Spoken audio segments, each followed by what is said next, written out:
বৰছলা সমষ্টিত বলিছে ২৬ৰ নিৰ্বাচনী বতাহ।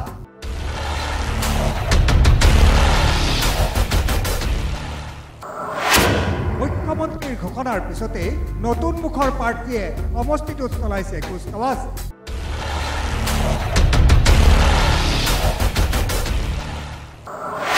প্ৰত্যাহ্বানৰ সন্মুখীন হ'ব নেকি বিধায়ক গণেশ কুমাৰ লিম্বু?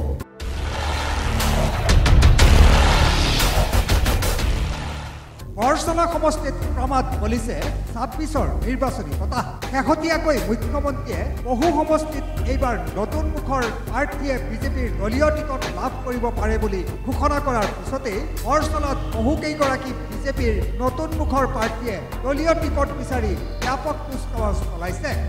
গণতন্ত্ৰত ৰাইজে ৰজা হয় আৰু আমাৰ মাননীয় মুখ্যমন্ত্ৰী মহোদয় বা ৰাষ্ট্ৰীয় নেতৃত্ববৰ্গই বাৰে বাৰে প্ৰতিটো তেখেতসকলৰ ভাষণত এটা কথাই কৈ আছে যে ৰাইজে যাক বিচাৰিব। এতিয়া মই কাক দিব লাগে বুলি ক'বলৈ হ'লে এইটো ভুল কথা হ'ব। যোনটো জনগোষ্ঠীৰ লোকক সুযোগ দিয়া হোৱা নাই তেখেতসকলক দিব লাগে। যেনে বৰছলা সমষ্টিত আমাৰ ইয়াত চাহ জনগোষ্ঠীৰ লোক আছে, ইয়াত বড়ো লোকসকল আছে, ইয়াত মাইনৰিটি সমাজ ব্যৱস্থাও আছে আৰু আমাৰ অসমীয়া লোকসকল আছেই। গতিকে আটাইতকৈ বেছি ভোটাৰ কাৰ আছে সেইটো আজিৰ তাৰিখত আমি পোৱা তথ্য অনুসৰি অসমীয়া ভোটাৰেই আছে। গতিকে ভোটাৰ সৰ্বাধিক থকাটো ডাঙৰ কথা নহয়, প্ৰতিটো জনগোষ্ঠীক লগত লৈ পেলাই আগবাঢ়িব লাগে। বৰছলা বিধানসভা সমষ্টিটোত আমি বিগত সময়ছোৱাত যিদৰে আপোনালোকে বিভিন্ন মতামত লৈছে, ৰাইজৰ পাইছেও, আমি বিচাৰিছোঁ যে বিভিন্ন জনগোষ্ঠীও প্ৰতিনিধিত্ব কৰক আৰু তেখেতসকলেও সুযোগ পাওক নিজৰ জাতিটোক, নিজৰ জনগোষ্ঠীটোক নেতৃত্ব দিয়াৰ, আৰু তেখেতসকলৰ দীৰ্ঘদিনীয়া যিখিনি সমস্যা আছে সেই সমস্যাসমূহ যাতে সমাধান উলিয়াব পাৰে সেইটোৰ প্ৰতিও চৰকাৰে আৰু আমাৰ দলে এইটো লক্ষ্য ৰাখিব। বিশেষ বিজেপিৰ বিধায়ক গণেশ কুমাৰ লিম্বুৰ বিৰুদ্ধে সমষ্টিটোত দলীয় অসন্তুষ্টি বৃদ্ধি পোৱাৰ পিছতেই একাংশ দলটোৰ নেতাই লৈছে পূৰ্ণ সুযোগ। সমষ্টি পুনৰ নিৰ্ধাৰণৰ পিছতেই সমষ্টিত ৬০,০০০ৰো অধিক ভাষিক অসমীয়া ভোটাৰ হোৱা হেতুকে সমষ্টিটোত ৰাজ্যিক নেতা তেজপুৰ নিবাসী ত্ৰিদীপ কলিতাই বিজেপিৰ টিকট বিচাৰি বৰছলাত চলাইছে তৎপৰতা। সমষ্টিটোত দলীয় সভা সমিতি আদিত অংশ লৈ টিকটৰ কুচকাৱাজ চলাইছে ত্ৰিদীপ কলিতাই। উল্লেখ্য যে বিগত ২৫ বছৰে বৰছলা সমষ্টিৰ পৰা গোৰ্খা সম্প্ৰদায়ৰ লোক বিধায়ক হৈ আহিছে। এইবাৰ সমষ্টি পুনৰ নিৰ্ধাৰণৰ পিছতেই সৰ্বাধিক তথা জয় পৰাজয়ৰ নিৰ্ণায়ক ভূমিকা গ্ৰহণ কৰিব ভাষিক অসমীয়া ভোটাৰে। এনে প্ৰেক্ষাপটত এইবাৰ বৰছলাৰ পৰা বিজেপিৰ টিকট বিচাৰি তৎপৰতা চলাইছে ত্ৰিদীপ কলিতাই। ভাৰতীয় জনতা পাৰ্টীৰ কাৰ্যকৰ্তা হয়, আমাৰ দলত এক আদৰ্শ আছে। ইতিমধ্যে আমাৰ এই সমষ্টিটোৰ পৰা এগৰাকী আমাৰ নেতা গণেশ লিম্বু ডাঙৰীয়া তেখেতে বিধায়ক হৈ আছে। সমষ্টি পুনৰ নিৰ্ধাৰণৰ পিছত কিছু ভৌগোলিক পৰিসীমাৰ সাল সলনি হৈছে। সেই মৰ্মে মিছামাৰী অঞ্চলটো এইবাৰ বৰছলা বিধানসভা সমষ্টিত অন্তৰ্ভুক্ত হৈছে। মই এই মিছামাৰী অঞ্চলতে জন্মগ্ৰহণ কৰা, ইয়াৰ পৰা প্ৰাৰম্ভিক শিক্ষা লোৱা এগৰাকী ব্যক্তি হিচাপে ৰাইজৰ লগত বিগত প্ৰায় ২-২.৫ বছৰ সময় মই তেওঁলোকৰ লগত কাম কৰি আছোঁ। আৰু দলত মই ইতিমধ্যে কৈছোঁ যে সেৱাৰ মাধ্যমেৰে আমি সংগঠন কৰোঁ। যদি দলে তেনেকুৱা ধৰণৰ কিবা সুযোগ দিয়ে বা প্ৰত্যাহ্বান সন্মুখত আহে তেতিয়াহ'লে তাক এটা সুযোগ হিচাপে নিশ্চিতভাৱে মই গ্ৰহণ কৰিম। নতুন মুখে এবাৰ মুখ্যমন্ত্ৰী দিব বুলি কৈছে, আপুনি আগবাঢ়িব নেকি? মই ইতিমধ্যে এটাকেই ক'লোঁ যে ভাৰতীয় জনতা পাৰ্টীত আমি সেৱাৰ লক্ষ্যৰে কাম কৰোঁ। যদি দলে বিবেচনা কৰে, ৰাইজৰ যদি সহায় সহযোগিতা থাকে, বিভিন্ন যিবিলাক আমাৰ ছাৰ্ভে আছে সেইবিলাকৰ ভিত্তিত যদি দলে মোক এজন উপযুক্ত ব্যক্তি বুলি ভাবে আৰু ৰাইজে যদি ভাবে যে এখেতে আমাৰ নেতৃত্ব দিব পাৰিব, নিশ্চিতভাৱে মই সেইটো ইচ্ছা ৰাখিম মনত।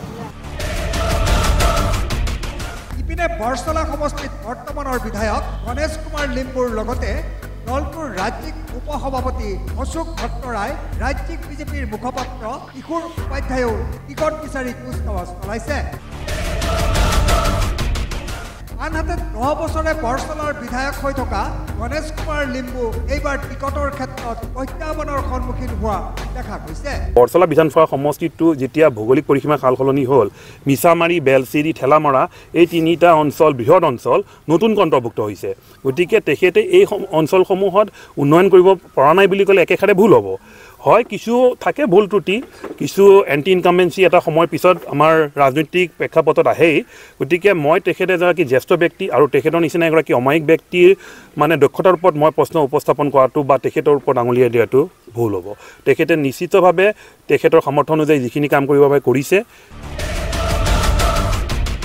নিজৰ দলৰে একাংশ কৰ্মীয়ে সম্প্ৰতি গণেশ কুমাৰ লিম্বুৰ বিৰুদ্ধে বিচাৰিছে নতুন মুখ 1 নম্বৰ কথা হ'ল মই নিজগুণা ৰাস্তা আজি 3 বছৰ ধৰি হেৰি হৈ আছে ঠিক হোৱা নাই গৈ 2 নম্বৰ কথাটো হ'ল গৈ আমাৰ যিজন বিধায়ক আজি 10 বছৰ ৰানিং চলি আছে গৈ গণেশ লিম্বু ডাঙৰীয়া আজিলৈকে শীতকালী বৰ কিছুমান অধিৱেশন এটা কাষৰ মাত মতা শুনা নাই তেখেতক গৈ প্লাছ আমাৰ যিবিলাক আমাৰ ধৰক ব্যক্তি ওপৰ মহলত আছে যিবিলাক গণেশ লিম্বু কিছুমান আছে কৰ্মকৰ্তা সিবিলাকৰ লগত যিটো লিংলাং কৰি আছে সিবিলাক যেন কেতিয়াও হ'ব নোৱাৰে অতুল ভৱিষ্যতত সিখিনিয়ে মই আপোনালোকৰ ওচৰত ধন্যবাদ জ্ঞাপন কৰিছোঁ এইবাৰ আমি যুৱ নেতা বিচাৰিছোঁ গৈ এনে শক্তিশালী কথা ক'ব পৰা স্পষ্ট ভাষাত যেন দমত কথা ক'ব পাৰে স্পষ্ট ভাষাত কাম যেন চাফা কৰিব পাৰে তেনেকুৱা ব্যক্তি মই বিচাৰিছোঁ এতিয়া গৈ দম থকা যথা এনে মেঙা মুঙাম ব্যক্তি নালাগে ইয়াত গণেশ লিম্বু নিবিচাৰোঁ আপোনালোকে ভবামতে গণেশ লিম্বুৱে কাম কৰিব পৰা নাই নেকি কাম কৰিব এইটো মই ক'বলৈ যোৱা নাই কাৰণ তেখেতে যদি বছলা মচি কেইমাহমান পাইছে বাৰু সেইটো মই ক'বলৈ নাযাওঁ সত্য কথা কিন্তু মই আজি 10 বছৰ আগতো পাই দেখি আছোঁ মই তেতিয়া বৰচলা সমষ্টি নাছিল ঢেকীয়াজুলি সমষ্টি নাছিল বাৰু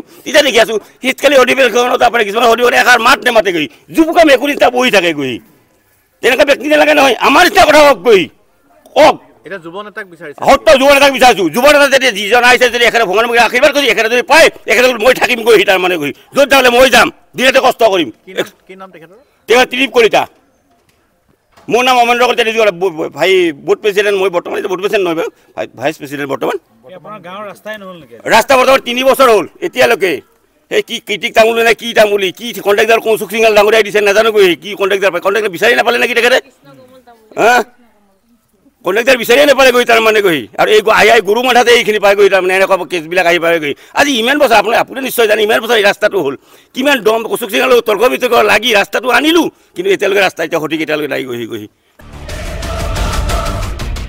26ৰ নিৰ্বাচনৰ দিন যিমানেই চমু চাপি আহিব সিমানেই দৃশ্যপট সলনি হ'ব এয়া নিশ্চিত